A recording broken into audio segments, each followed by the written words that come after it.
একেবারে নরম নরম তুলতুলা তুলতুলা করে এই মিষ্টি বড়াগুলো তৈরি করেছি বিকেলের নাস্তা হিসাবেই। হ্যালো এভরিওয়ান, আসসালামু আলাইকুম। আজ আমি বিকেলের নাস্তা তৈরি করব মিষ্টি বড়া। মিষ্টি বড়া তৈরি করার জন্য ফার্স্ট টাইম আমাকে নিতে হবে 1 কাপ পরিমাণ ময়দা, সাথে নিয়েছি 1 চামচ পরিমাণ চিনি, পরিমাণ মতো লবণ। আপনারা চাইলে কিন্তু এখানে চালের গুঁড়াও ব্যবহার করতে পারেন, আমি কিন্তু চালের গুঁড়া ব্যবহার করি নাই। কুসুম কুসুম গরম পানি দিয়ে এখন আমি ডোটা তৈরি করব। ডোটা মাঝামাঝি তৈরি করার পরে আমি একটা ডিম ভেঙে দেব। ডিমটাকে হাত দিয়ে ভালো করে মিক্স করে নেব। এমনভাবে হাত দিয়ে মিক্স করবেন যেমন একেবারে আঠালো আঠালো হয়ে যায়।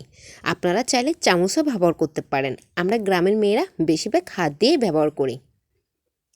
এই যে দেখতে পাচ্ছেন কতটা আঠালো আঠালো ভাব চলে আসছে। এখন আমি একটা কড়াইতে পরিমাণ মতো তেল দিয়ে তেলগুলো গরম করার পর এখন আমি এখানে সবগুলো ফিটা ভাজি করে নেব।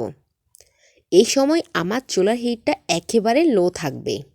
আর দেখতে পাচ্ছেন কতগুলা ফিটার থেকে ছাপফোনা বের হয়েছে। এইভাবে করে আমি সবগুলো ফিটা ভাজি করে নেব।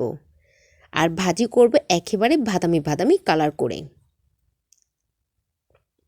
একটু সময় ধরে ফিটাগুলো ভাজি করে নেবেন। আর দেখতে পাচ্ছেন কালারটা কত সুন্দর। এখন আমার ফিটা ভাজা ফ্রাই শেষ।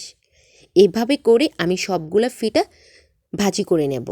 যাদের বাসায় মেহমান আসে হঠাৎ করে তারা কিন্তু এই ধরনের রেসিপিগুলো দেখতে পারেন। একেবারে তাড়াতাড়ি হয়ে যাবে নাস্তা রেডি।